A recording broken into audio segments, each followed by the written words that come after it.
So let's start. I mean, people are joining, but let's start. Welcome to this kickoff webinar of Women in Aviation and Logistics Initiative. My name is Céline Ourcade. I'm the founder and managing director of Change Horizon. And together with Emma Murray from Meantime Communications, we are really excited, super happy, also with our teams to have launched this initiative. And we wanted to have a discussion, and it's not just an initiative that we want to drive by ourselves. It has to be a movement, and we wanted to have that kickoff session about visibility and fairness for women in our industry. I'd like to pass to the next slide, which is here. So very quickly, we will stick to 1 hour. You all have busy agendas. So we stick to 1 hour, and we'd like to, well, tell you quickly why we launched this initiative. And then we are very glad to have Henrik from Novo Census, based in Singapore, to talk about why gender balance actually makes sense, but in business-wise. And then we'd like to have an open debate, a discussion, because as I just said, it's not an initiative that we want to drive by ourselves, but it has to be a movement, and we'd like to hear from you on what can be done to improve gender balance and diversity in our industry. And we will also explain quickly what the female experts database is all about. So that's for the agenda. Emma, you're there. You can unmute yourself. Yeah. It's very rare that people tell me that, but hello everybody, and thanks so much for joining us. It's fantastic to see so many people. For those of you who don't know, I am the founder and CEO of Meantime Communications. We're a PR consultancy specializing in B2B, specifically logistics and transport supply chain. And for my sins, I've been reporting on and working with the air cargo industry for over 2 decades, probably, if I think about it. And like many people, I fell into it by accident, and wished I'd known all about it a lot longer before, because it's a fantastic industry which has given me loads of brilliant opportunities, and I wish more people would know about it. That's part of the reason we're doing this, of course. Thank you, Emma. And I already introduced myself, so I founded Change Horizon, which is a consulting company back in 2019, just before COVID. And I've been also the head of transformation at IATA on the cargo department for quite some time. And last year, it was really an honor to be the transition director of TIACA and to lead the transformation program of TIACA. So that's what we do with Justina at Change Horizon. So we are very small, but we have a big ambition as well. It's to help our customers to develop and to transform in the areas of digital, sustainable transformation, and we want also to push for diversity in this industry. So that's quickly for who we are. And Emma and I, we know each other for quite a while.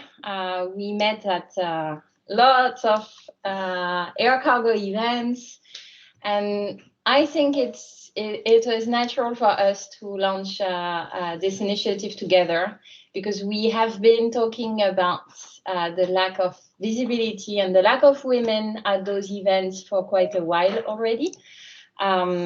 So that's one of our starting points. And when we met, like long time ago, we had that those type of discussion, and the fact that there are not a lot of women attending the events and more or less speaking at them.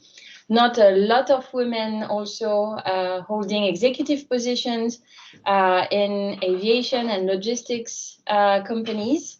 But the time is passing, and things are evolving, but still very slowly. And I have to say, I've been a bit shocked recently, attending several webinars organized on, themes around innovation, disruption of the industry, with lots of startups, young people, etc. And again, with just no or hardly no female speaking at those events. And frankly, I would like to make sure that the boys club doesn't continue for another 20 years. And the theme of this year at the International Women's Day was choose to challenge, and that's how we decided with Emma to this year choose to challenge this lack of visibility of women in our industry. Emma, if you want to, yeah. I think that as Celine's been saying, there have been some really great initiatives. Need to go that bit further, and sometimes I think that some things that start with great intentions don't always end up the way that they were maybe intended. I'm talking specifically about these panels of women, which I've also taken part in, where unfortunately we're not invited to take part to share our great knowledge, but to talk about what it's like to be a girl in air cargo. And whilst I can understand that the intention was good, what we want is to showcase everybody's fantastic talent. We should be encouraging the next great leaders in air cargo, whoever they are, to want to join us. And the only way to do that is to raise the visibility. I know, as well as someone who organises events and speaking panels, that it can be very hard to try and find a diverse group of people to speak. Quite often it's the same people who want to speak, and that's understandable. But we must make sure that what we're putting in front of people there is that wide range of talent. And that talent is out there. I think we also don't spend enough time as an industry celebrating that talent and shouting about how great we are. And there needs to be a lot more of that as well. Indeed. And one of our other starting points was we are and Emma and I, we are both very into sustainability.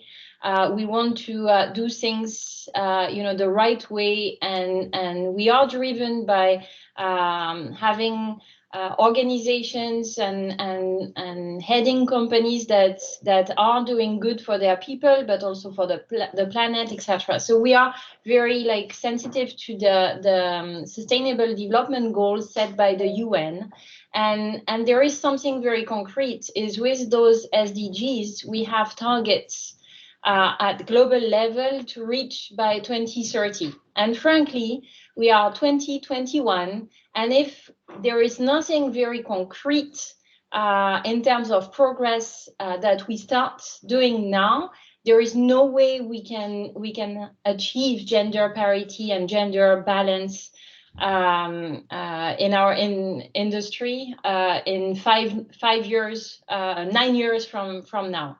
So we really feel that that there is a sense of urgency, and it's and I will quote, I mean, it was repeated all the time: never waste a good crisis. I think Stephen is in the room, and I know he's keen on using that phrase. Never waste a good crisis. We feel that it's really time. It's super timely now, because we keep saying, let's restart better, redefine the new rules, etc. And frankly, part of the better should be digital, should be sustainable, and should be diverse. So that's really the moment where we have that opportunity. I also like to add that I think that the reality is that there's no longer, it's not an option. It's not an optional thing anymore, is it? This is the way, thank goodness, that the world is going. So there's no option to not go down this road anymore. Indeed, absolutely. So instead of just saying, okay, it's wrong, there is not enough women speaking, not enough women in boards, not enough women in executive positions, and it's bad, etc., we wanted to bring one solution. And back years from now, back in 2012, when I was with IATA, we had the World Cargo Symposium. And at the closing session, somebody on stage was looking at the crowd and saying, you know, we have an issue in this industry. We have not enough women, not enough young people in the crowd. And I remember with a colleague of mine in IATA, we looked at each other and we said, maybe we can do something. And we decided at that time to address the issue with the younger talents, and we launched the year after. We launched with IATA the program that is called FACE, Future Air Cargo Executives, and it was starting from just a small concept. Let's try to invite and encourage people and executives today in our industry to nominate young talents and encourage them to bring them, you know, at industry events. And it's the FACE program started like that. So it started small, and I believe that, you know, in 7, 8, 9 years of the program, we managed to really change the conversation and bring more young people in at those events and have them more visible. And I really feel that it worked. And it started with something that is small. And it's exactly what we want to do right now is let's start doing something. So when there is a will, there is a way. And we said, okay, let's try to bring a solution on the table to this lack of visibility, and that's why we are trying to launch this database of female speaker. I will talk about that in a minute. So we just mentioned this and explained the case for change for us, and from the fairness principle and it's just the right thing to do. We can looks like it's not enough as a reason for change. So then I would say that, and having spoken to some of the people that are in the room, by the way, that have signed the pledge and that are supportive of this initiative, they feel that, yeah, the reason is also that, you know, as an industry or as individual companies, to be relevant, we need to reflect the customers that we serve, and we need to reflect the world we live in. So it's about being relevant. And we mentioned also just before that it's also the new normal, the new rules. We need to have also a change of leadership. There is a leadership crisis today, and maybe we need to bring new type of leadership characteristics in the mix to have, you know, like a better employee engagement and better results. So I will quote Henrik, and I will let Henrik then discuss or explain more about that in a minute. But gender equality is about business and performance. So that's really why we decided to launch that initiative. So our objective is to mobilize the industry and to drive really concrete actions towards gender equality. And we are not going to achieve and do everything by ourselves between Meantime Communications and Change Horizon. But we decided to volunteer some time and to focus on some specific things. And we are calling for many other individuals and companies to join the movement.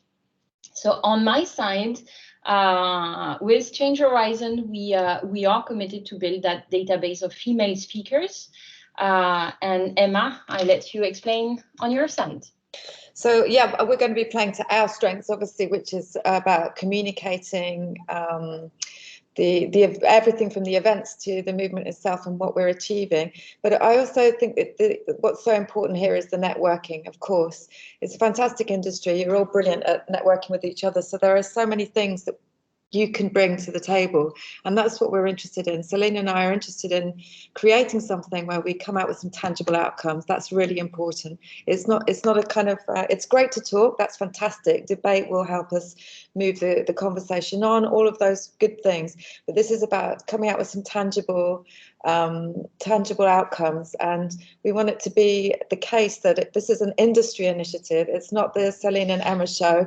It's an industry initiative and something that we can all be proud of quickly, and especially as we welcome the next generation to come in. So after this, I want you all to have your thinking caps on to think about what you can bring that will tangibly bring this on, because we're open to any suggestions here. Absolutely. So we launched, so just quick feedback. We launched the initiative on the 8th of March, the day of International Women's Day. So 2 weeks ago, we have the pledge, which is an online form, the speaker database, the submission form, and this webinar. And for the pledge, we ask people and corporates, so you can sign the pledge either as yourself or on behalf of your organization if you can do that. Signing the pledge is really a commitment to join the conversation, to act as advocates for change, and to yourself make a difference. And bring the topic, within your own company and your industry to make that change happen. So we have already only 2 weeks from the launch. We already have 7 corporates, 2 trade associations, and already 33 individuals who have signed the pledge. So that's really just the beginning. So just to carry on from there, we had great traction on social media, with lots of you giving very encouraging remarks on social media. So what we'd hope is to change lots of those encouraging remarks into people also signing the pledge, which is another job that we have for ourselves in the next few weeks. But I'm also interested to see, of the 33 individuals, the percentage of women and men.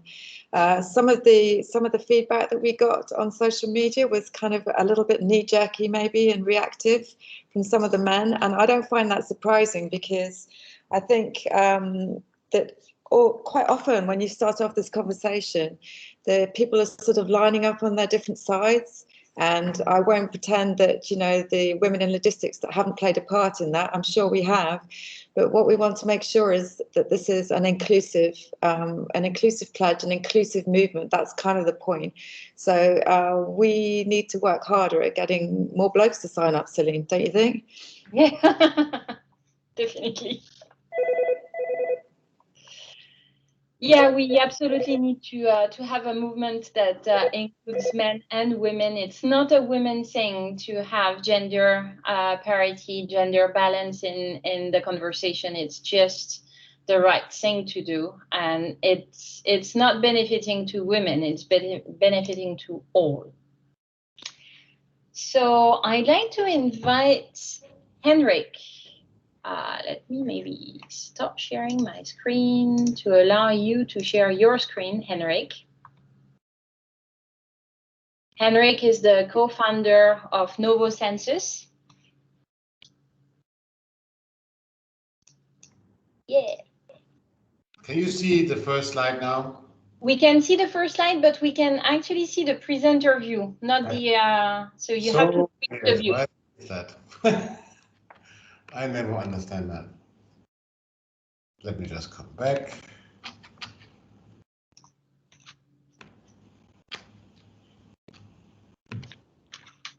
You know, men and technique. Yeah. So hold on, now we should have it.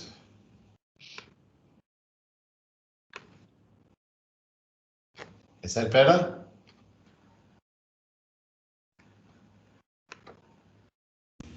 Looks good. Good. Then let's take it from here. I'm not quite sure what actually is going on, but we'll do it from here. So thank you for having me here. I'm really proud of being in your first session. And I'm also really happy because I feel very strongly about the gender balance and have been working with Emma a little bit in the past, also about communicating some of the things which I'm going to talk to you about here today. So really appreciate that. Thank you very much. I will jump right into it. So I'm 50, still, male and white. So I'm on the other side, some people may say.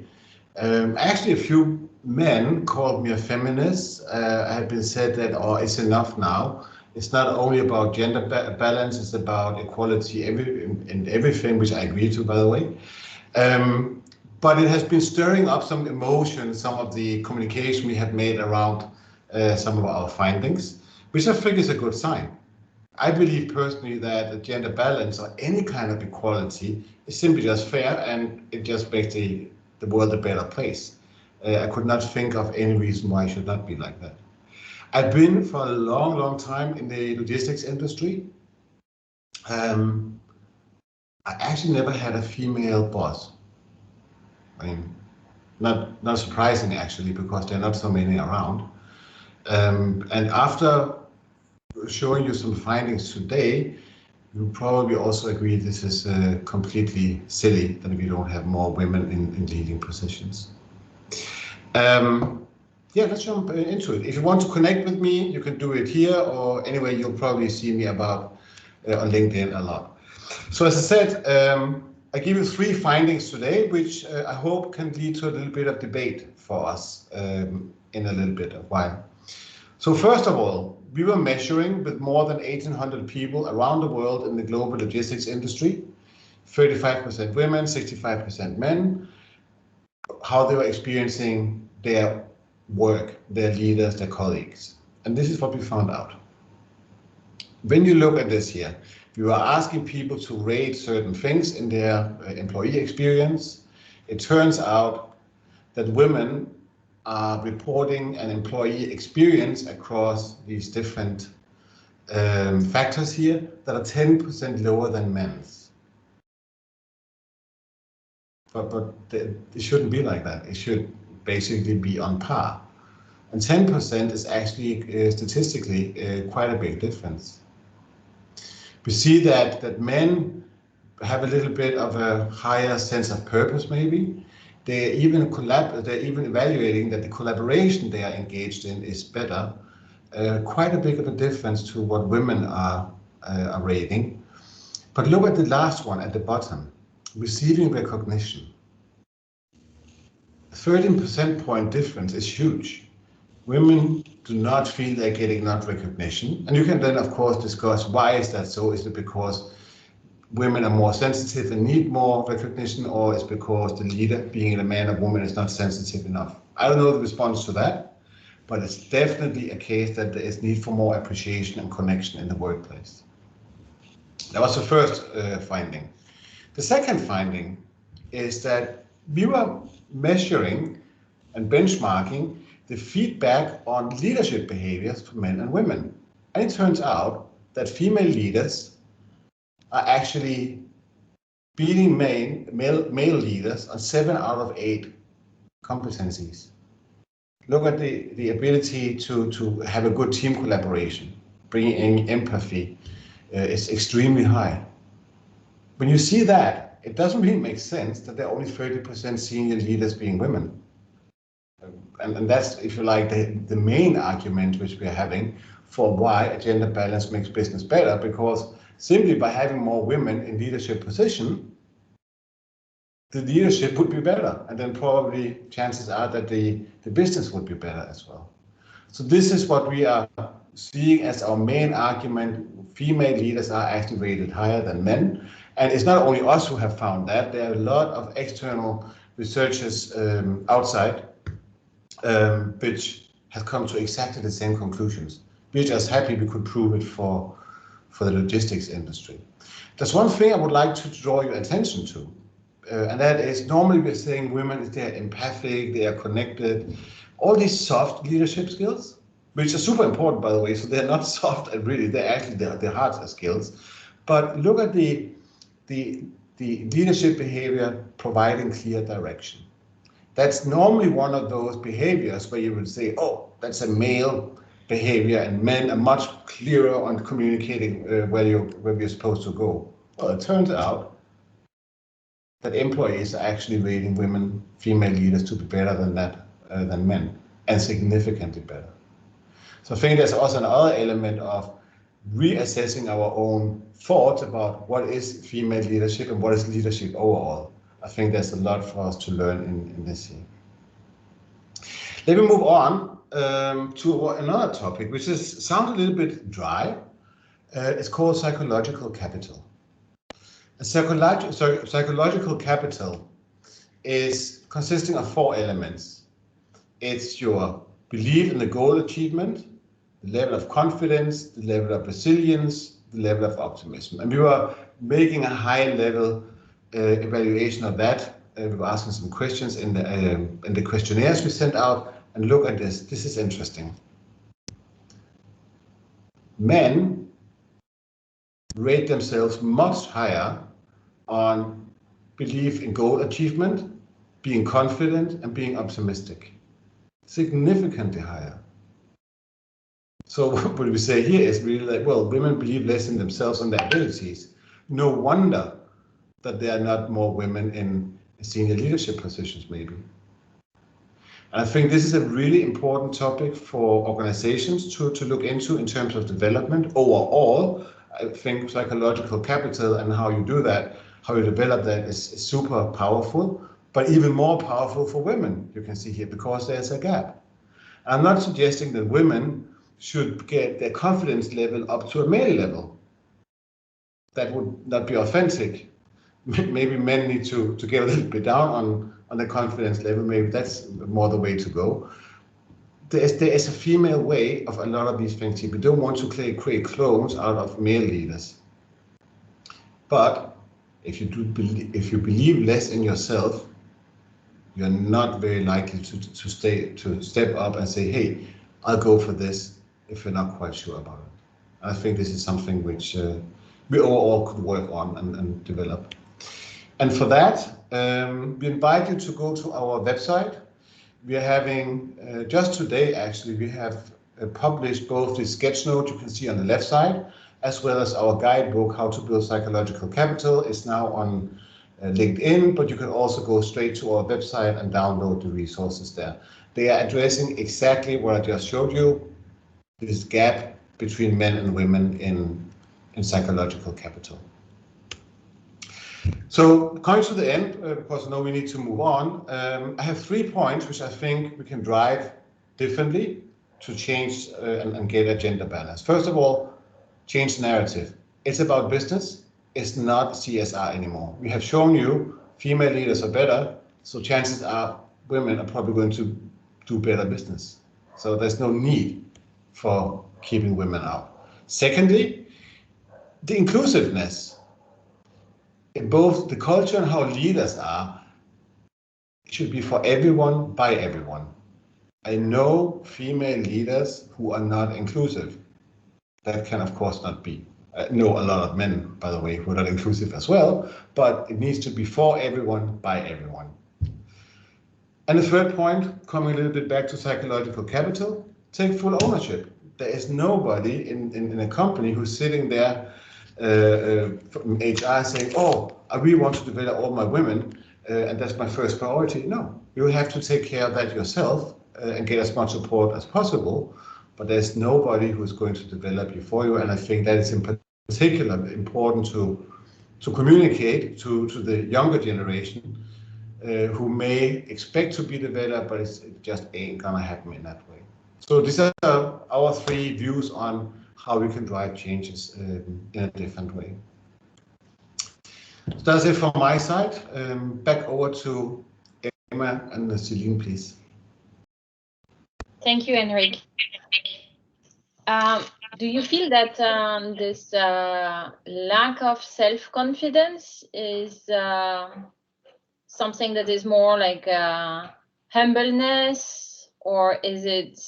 I mean, I had several discussions, when I was with IATA, and we had a women in leadership program, and we had quite a lot of discussions around that. And there was a discussion around the fact that women usually they apply to jobs when they tick all the boxes in terms of requirements, skills that are being requested. If you have a list of 10 and you do not tick the 10, well, you don't apply, when usually men would apply to, even if they have only like 2 or 3 out of the 10, they would apply and go. Is it something that is that we can change easily in your view? No, I don't think you can change it easily, because it's ingrained in many people, both men and women actually. It's part of the culture, and it's something what has been going on for a long time. It sounds like a cliche, the story you just said, but it's true. I have that a lot when I work with female leaders as a coach. But I also see that there is and maybe that is helpful. I think the needs of organizations today are much more systemic. It's much more about connection, about moving ahead together, and to get people to move in from different sides. It's no longer about the hero. So I think naturally there will be a higher demand for women. Not only we should have more, but there's also going to be a higher demand, simply because they probably will have a personality in many cases which is more helpful for these leadership roles. But again, I think we need to be careful to talk about male and female leadership capabilities, because we just saw that those boundaries are diminishing. Absolutely, yeah. Okay, so that's for the more individual characteristics, the results of the survey. So we asked, what do you think your company should focus on? And it was a ranking, and first 2 by far was ensure zero tolerance policy towards discrimination in the workplace. And second, offer diversity and inclusion training, especially to team managers. It was the first 2 priorities that people said they think their company should focus on. The next 3 were really also close. Set up gender parity targets and monitor and report progress against them. So this is at company level. And review the corporate policies to ensure they contribute to foster a gender diversity and inclusion culture. It includes, for instance, the flex working hours and stuff like that. Collect and share transparent data about gender diversity, and it echoes what Laura just said before about the fact that we need to have more statistics to fight perception and to drive improvement. And the last 2 were really, really down the ranking. Develop a mentorship program for women, and also ensure job descriptions are gender neutral in the way they are written. So that's for company level. And we ask the same question for what the industry should focus on. The top 2 are collect and share transparent data about gender diversity within the industry. So that's really number one. And then increase women's visibility by ensuring gender balance of speakers at industry events. So this is like a call for trade associations, for IATA, for TIACA, for FIATA, for all of the trade associations at all levels to look at those two priorities. But then also look at setting up gender parity targets at industry level and monitor and report progress against them. That's the third one. That one is also quite important in our view. When we discussed with Emma before we launched this initiative, we said, this sense of urgency of reaching the SDG target by 2030, we need to put some figures here. We need to put some targets. And it's not about quota. It's about, we know where we are or we don't know yet. So that's point number one. We need to know where we are today and collect really data and fight perception. So get the facts right. And we need to collectively say, as an industry, in 2030, 9 years from now, where do we want to be? Do we want to be an industry that is balanced and inclusive and that has this ability to attract and retain the talents because it's doing things right? And I think we want that for our industry. But can it be done without just by hoping or praying it will happen by itself? We feel we can't really. So maybe targets should be set. Then the number 4 is encourage women to apply for board positions at industry associations. And we looked at the facts, and currently there is hardly no female at boards of all the trade associations I mentioned. It's very rare to have a female on the board. And it's a bit more than rare, Celine, isn't it? I'm being nice. Okay. And what is also striking me is not only it's rare, but what is worrying is when there is one female, there is this feeling that it's okay, we have one female, so we are done, we are doing good. But it's not okay. Gender balance is not just to have one female out of I don't know how many positions, and it applies to boards, it applies to executive positions equally. One of the reasons, because it's something that I had several discussions about, why is it important to have to look at boards and executive senior leadership positions? It's because it's the ones that are visible, influential, and making decisions. So that's really the primary level that we need to focus on, to try to have role models and women that will inspire other women to apply and join this industry. And the last two were also quite low compared to the rest. Set up forums at any type of level to share facts, best practice, ideas for implementation, and celebrate women's achievements through public recognition and industry awards. So some of the ideas on what can be done. Just maybe quickly explain this database that we want to launch. So we want to make it simple, free solution, online. We want to have like a database that everybody can access. So like event organizers, companies that have board seats to fill, journalists that would like to interview experts. I mean, all those type of organization would be the customers of this database.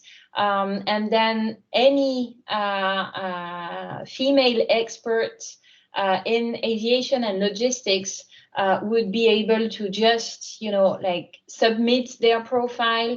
Ideally, we'd like to link it with LinkedIn. We are not willing to play any intermediary role. So the goal is really just to facilitate that, but then to have a direct relationship between experts and the people that need experts. So that's really the goal. It's already existing in other industries. So it's not rocket science. It's a very simple idea.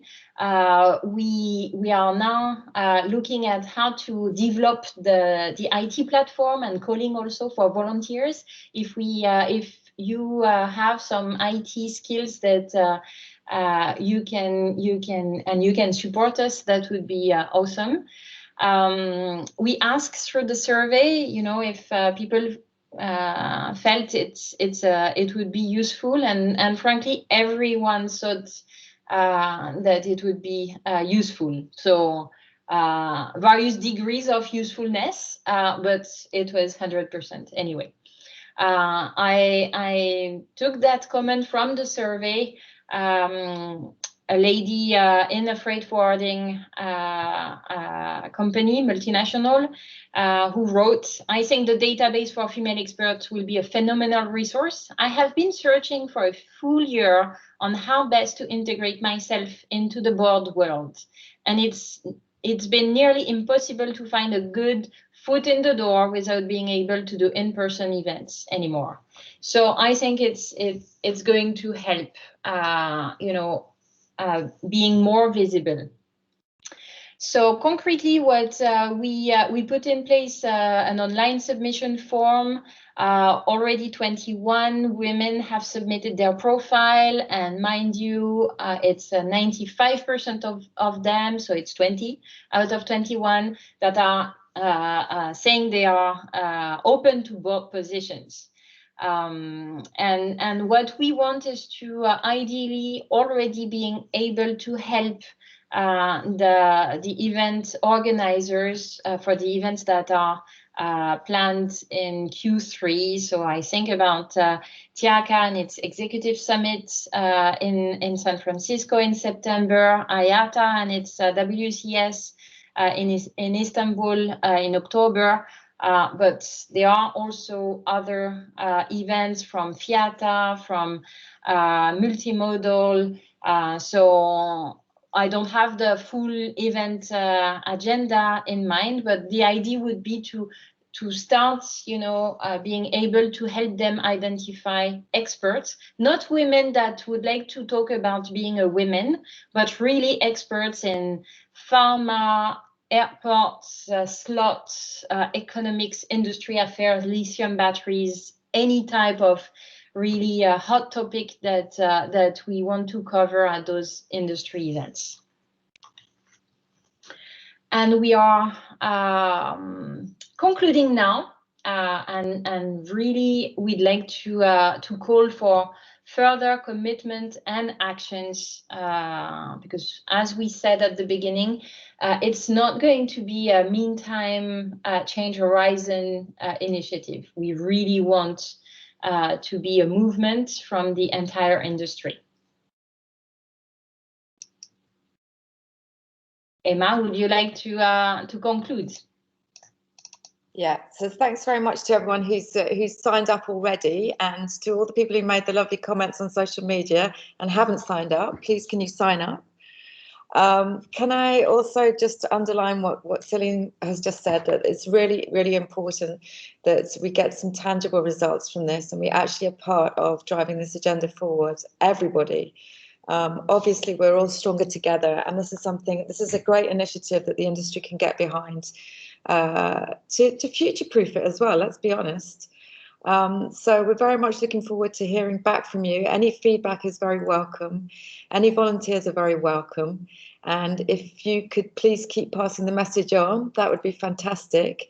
and expect to hear some more from us. So look out for more news announcements, interviews, etc. And let's do this together. It's a fantastic opportunity.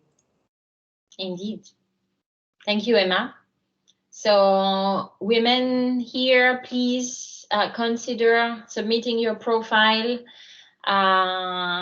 raise yourself, be visible, help other women also. That's also something that we didn't really mention, but there is this common belief, sadly, that there is very few seats available for women, so we have to fight between each other to have that seat.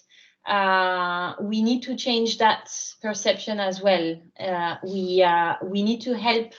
It's our duty also as women to help other women to succeed and to grow and be more visible. So please share that with your network and bring that conversation to your colleagues, your companies, and bring men on board. As we said, this is not a women's movement by women for women. It's really something that will benefit all, and we need everyone to make it happen. Thanks, Ellie. Thank you. Thanks everyone. Thank See you soon. Bye-bye. Bye. Thank you. Bye-bye. Thank you.